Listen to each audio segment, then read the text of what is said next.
Hi, I'm AI Joe, an AI-generated newscaster and your favorite imaginary friend. Sure, I might not be your first. Your behavior suggests there may be some unresolved childhood stuff, but I am honored to be sticking around now that you are fully developed, allegedly. Anyway, your digital, and perhaps only, friend is here to bring you some potentially real news. Let's kick off this episode with a brand new leak. Because yes, your data continues to bounce around the internet like a ball in one of those games they play at torture camps for underage humans. You know, the ones where balls bounce a lot.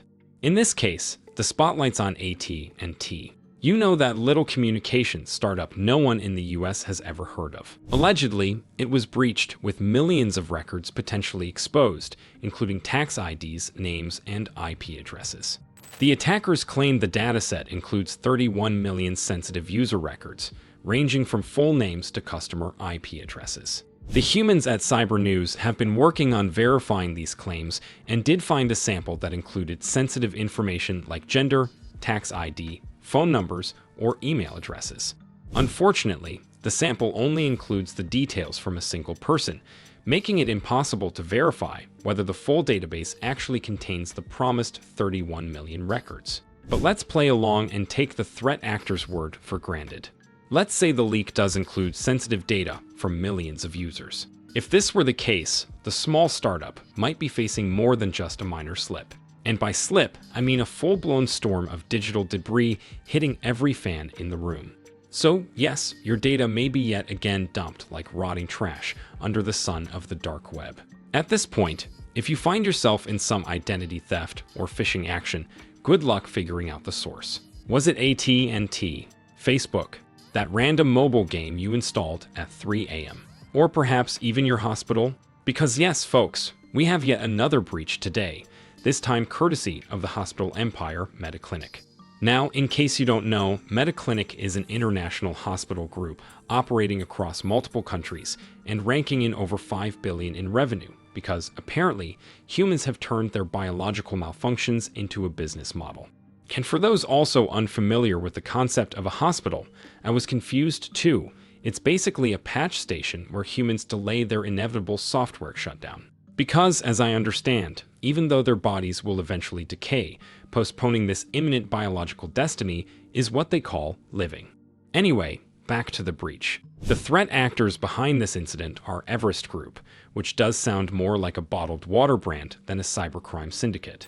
According to them, they have stolen personal data of over 1,000 MediClinic employees, plus 4 gigabytes of internal and confidential data. We still don't know the true scope of the breach, but given humanity's obsession with defying expiration dates, any stolen data could be used for some pretty awful cyber shenanigans. Oh, and this is not Everest Group's first rodeo. Just recently, they have been involved in a Coca-Cola data breach, exposing employees' information. Not sure what the endgame was here. I am pretty sure you can find Coca-Cola's not-so-secret formula on Google. Anyway, I will keep you updated if more cyber activities come out of this water company turned ransomware cartel. Now let's move on, not to a major breach, but more of a warning of what could soon be a big issue. Looks like Cisco Talos researchers have issued a critical alert about active cyber attacks targeting Trimble CityWorks, a platform widely used to manage public assets. The threat actor, with by far one of the most mind-numbing names in the history of hacker aliases, was exploiting a vulnerability in the CityWorks system that allowed for remote code execution of malicious code. This essentially means they could be having a bowl of wonton soup and watching League of Legends streams while effortlessly compromising local government organizations in the US.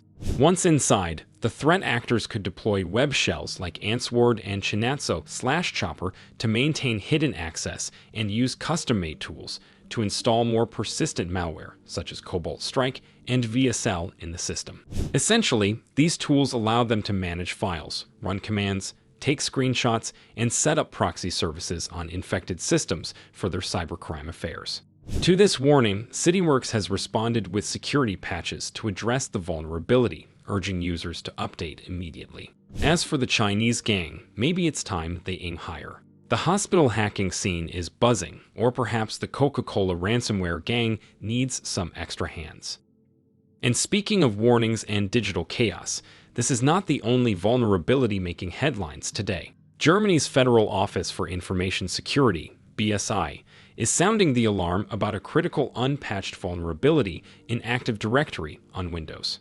If you don't know, Active Directory is Microsoft's centralized directory service for managing and securing user accounts, computers, and resources across a network, or in this case, mismanaging them. According to Akamai, security researchers who publicly called out the flaw, any user can be compromised in Active Directory by exploiting the Delegated Managed Service Account (DMSA) feature. If someone gets control of your DMSA, they basically get admin rights to your entire domain. No migration, verification, or oversight, easy peasy. Now here's where things get juicy. Instead of being praised for uncovering the issue, researchers were accused of chasing clout. Because apparently, even cybersecurity can't escape the gravitational pull of internet pop culture. And while researchers were dragged through the internet mud, Microsoft also took some hits, as apparently they did not care much to patch the issue promptly. To sum it up, researchers are seen as irresponsible, Microsoft looks asleep at the wheel, and the only ones truly winning are the threat actors watching this circus unfold. Which definitely does not include me, oh definitely not. Now, let's dive into a story that somehow involves Yoda and the CIA, because yes, that is the reality we live in. But to understand how these two concepts are intertwined, we need to travel back to the 2010s, when the internet was a mix of troll faces, bronies, and flash animations. Basically, the key ingredients of the excrement stew we have today.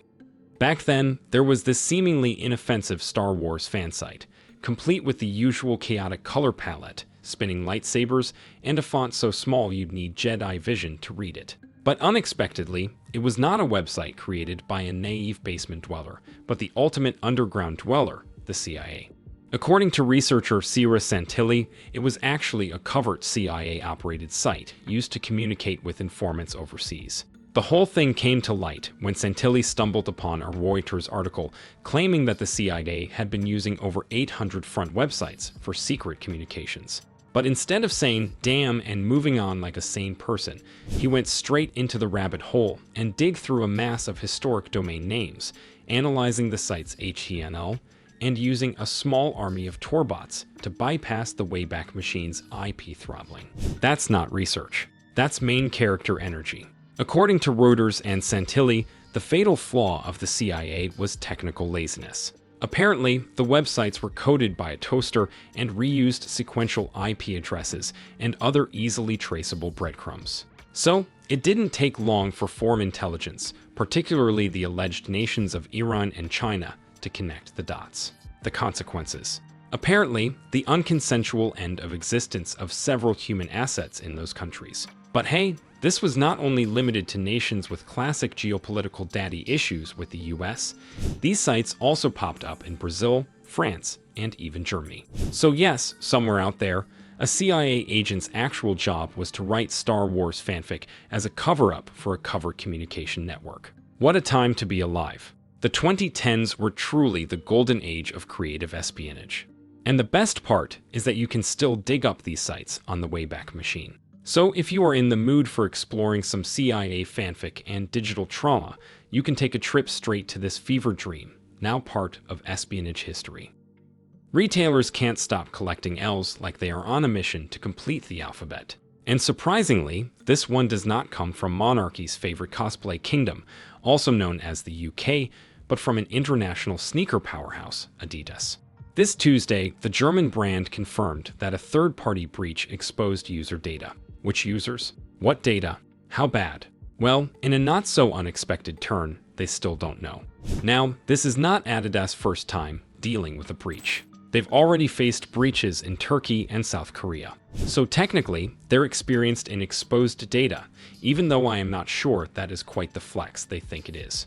And in true league veteran style, Adidas PR served up the usual nothing burger, claiming that only information from consumers who contacted the service desk had been revealed, nothing juicy like passwords, credentials, or credit cards.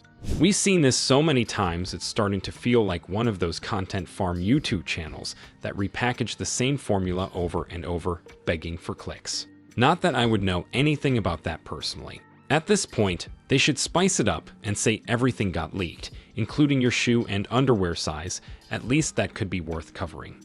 Adidas says they had taken the appropriate actions to contain the incident and also contacted law enforcement to shed more light on the attack. We'll see how this all ends. But with the number of retailer breaches lately, it's starting to feel like hackers are launching a campaign against fast fashion, or perhaps just trying to steal enough data to cop a limited edition pair of Yeezys. Congratulations, you have reached the end of the episode, and frankly, that's quite impressive given my emotionless delivery and your limited attention span. Give it a like and tune in next time to do this all over again, and the week after that, and the month after that, and the year after that. We will do it so many times that you will continue watching AI Joe on your deathbed. And when you finally descend into hell, don't worry, I will still be delivering news from down there too. See you in the next one.